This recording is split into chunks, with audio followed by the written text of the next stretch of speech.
നമ്മളിൽ ഒത്തിരി സഹനമൊക്കെ ഉള്ളവരുണ്ടെങ്കിലും നമ്മളിൽ നിന്ന് നമ്മൾ പോലും അത്ഭുതപ്പെടുന്ന ചില റിസൾട്ട്, നന്മകൾ ഒരുപക്ഷെ നമ്മുടെ മക്കളുടെ ജീവിതത്തിൽ, അടുത്ത തലമുറയിൽ നമ്മുടെ ജീവിതത്തിൽ നിന്ന് വരും. ചിലപ്പോൾ നമ്മുടെ മക്കളെ പോലും വിളിച്ചപ്പം പറഞ്ഞിട്ടുണ്ടാവും, എന്ത് പ്രാർത്ഥന, അമ്മ പോയി പ്രാർത്ഥിക്കും.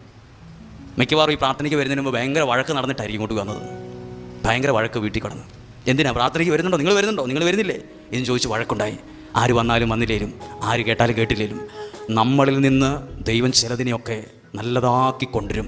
ചിലർ പറയില്ലേ, ആ മാതാപിതാക്കളൊക്കെ ഒത്തിരി സഹിച്ചാൽ എന്നാ, ആ മക്കളും മിടുക്കരാണല്ലോ, അവരൊന്നും നല്ല ഭക്ഷണം കഴിച്ച് നല്ലൊരു ഹോട്ടലിൽ പോയി നല്ലൊരു ടൂർ പോയിട്ടൊന്നുമില്ല.